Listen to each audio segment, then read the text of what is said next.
Donald Trump needs to pay the debt of the US.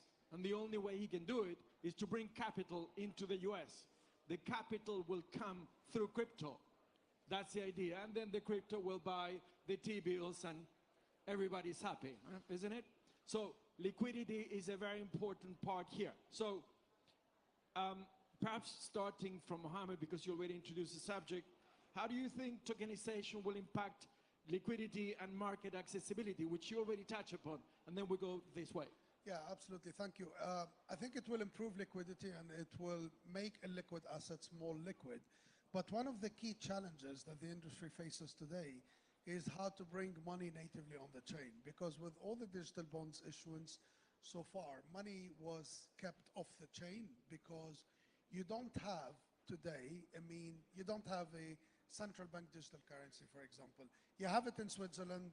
The National Bank of Switzerland created it specifically for some of the digital bond issuance of the cantons. We've seen some bond issuers using stable coins, and this is what, one of the roles that stablecoin could fulfill.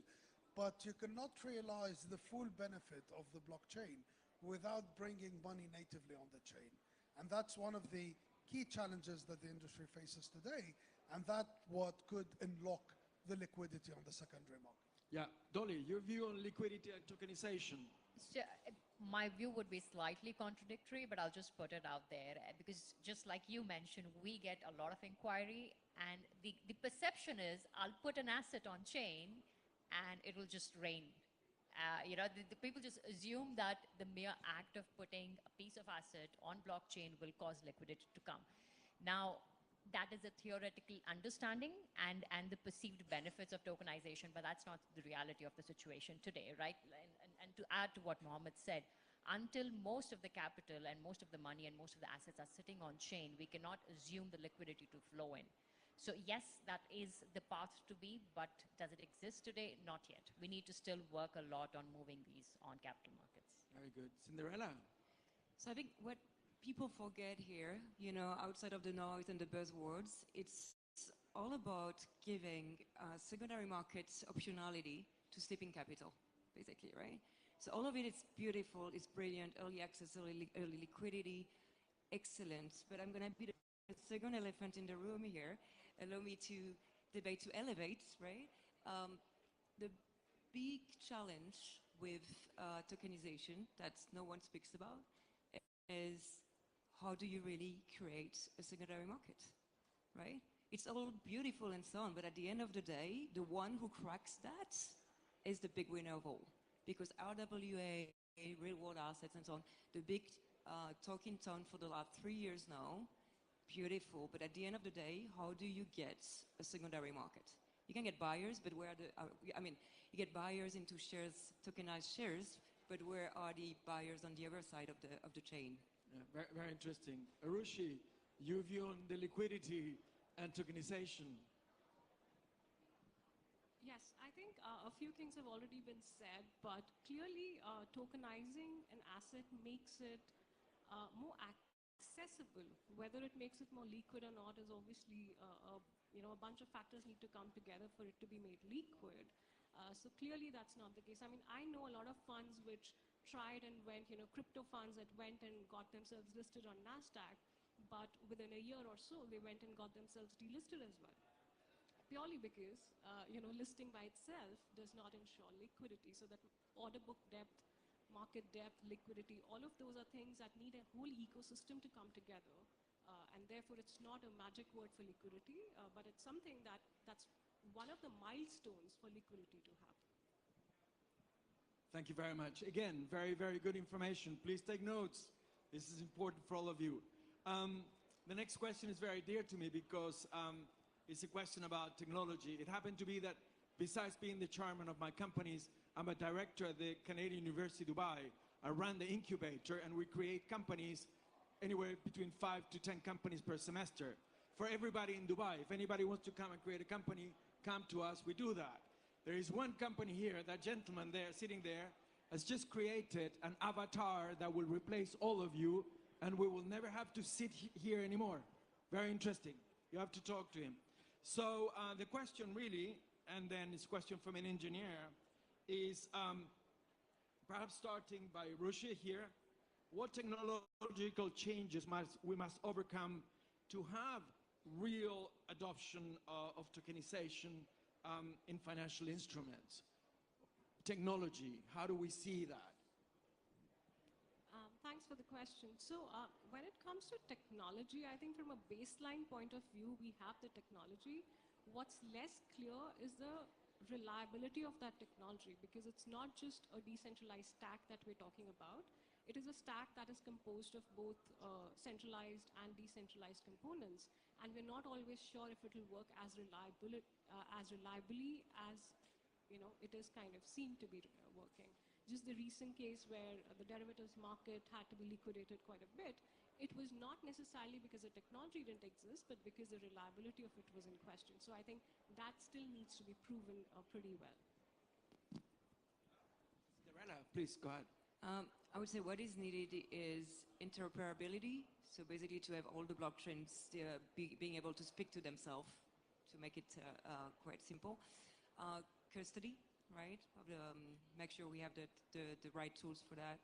I would say integration with legacy system, which is a big one, and maybe the hardest of all, weirdly enough. And eventually cybersecurity, right? Yeah. Very good. Dolly? I think sorry, to add to that, so technology, we've been through 40 years of technology boom, and luckily we're in an industry which was built by technology players first and then subsequently moved to capital markets. So finding technology is the easier bit. But like you added, Cinderella, it's about the governance, it's about the cybersecurity, it's about the choice of different tech stacks, because everybody assumes blockchain is one technology. Yes, the perception is that. But it is it's a mix of multiple pieces of different protocols which train to choose which custodian partner, and the interoperability, which will together decide, if the right technology is going to allow an asset to go on chain. So, yeah. Right. Mohammed? I fully agree with Cinderella. I think interoperability is one of the biggest challenges because, again, I mean, if you issue digital bonds using HSBC Orion as platform, if you're not on the platform, you can buy it, you can trade it, you can do anything. Yeah. If you're on a different platform, you need to find a way to make the two platforms speak together, and that could be done through cross-communication between the different blockchains, but that comes with some risks. For example, we all know what happens to bridges that are, which have always been the weakest link in the blockchain and have resulted in some losses of crypto in the past. The other alternatives that we've seen is the use of permissioned blockchains and opening them to a broader range of participants, or the use of the permissionless blockchain. But that would require certain regulatory changes in order to make sure that risks are kept in check. Great. So we'll listen. We only have a few more minutes. Everything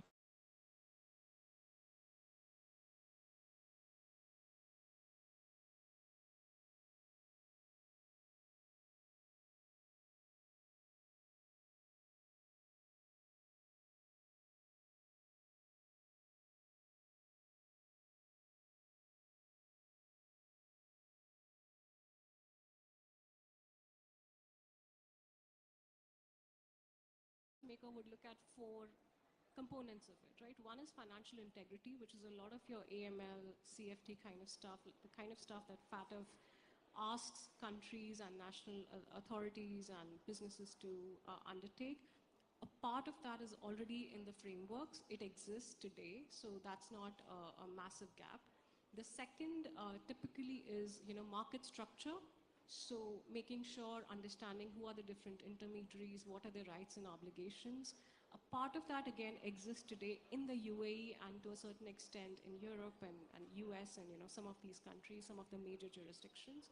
The third is typically things like consumer protection, risk disclosures, and ensuring that the consumers are fully aware of what they're getting into, so the transparency of information. That currently, I think it's a little lacking. We're not there yet.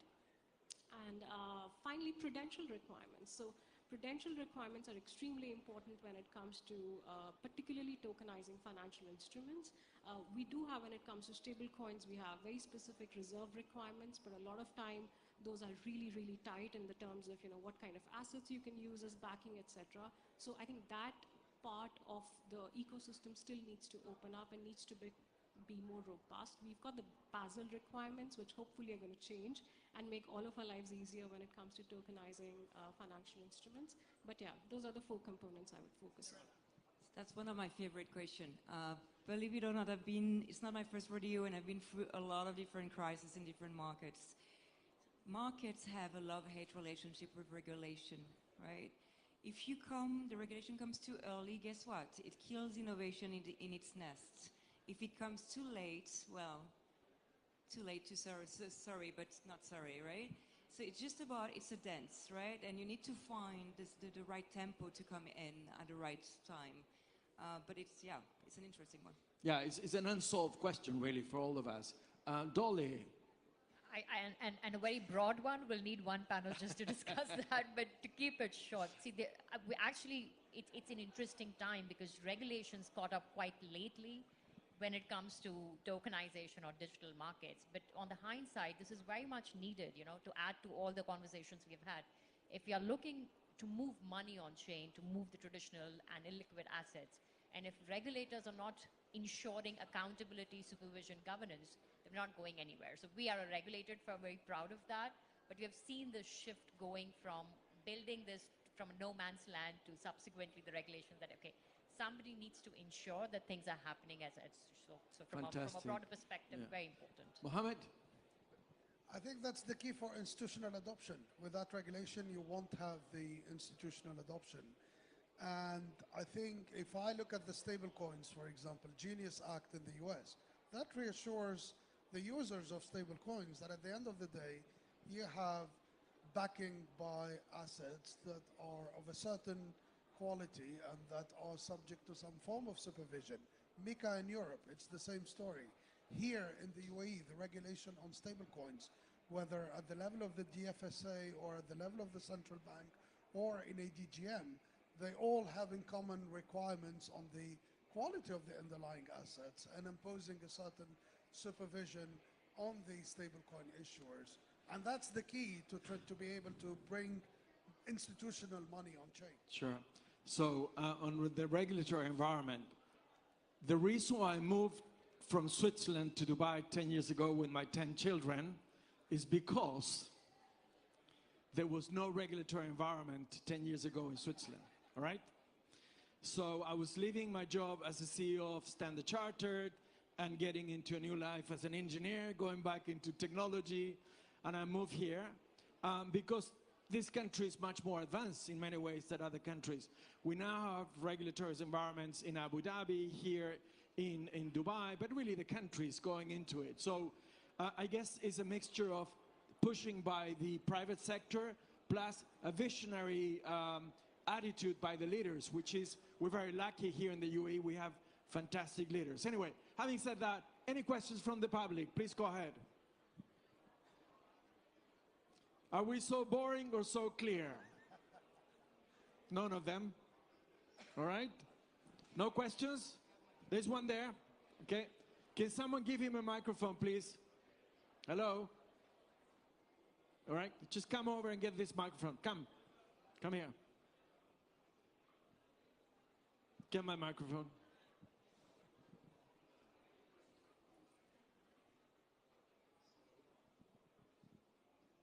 So my question is, many tokenization projects fail because they depend on user adoption, right? So what happens if institutions refuse to onboard with you all? What's your plan B?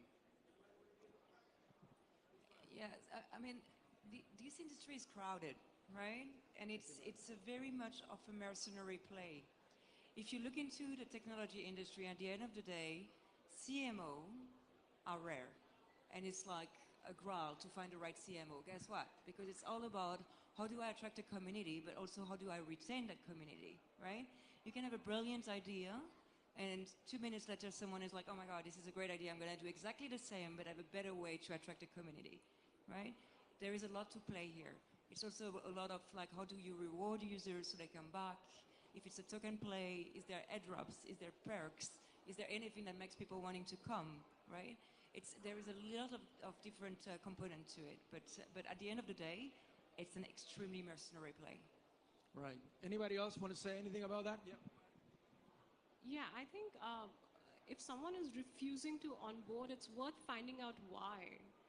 I think that's probably the starting point. Why are they refusing? Is it because of some regulatory issues? I mean, institutions typically look at compliance as the first thing that they want to see. Is it because there's no utility to it, right? We keep tokenizing assets, but then what?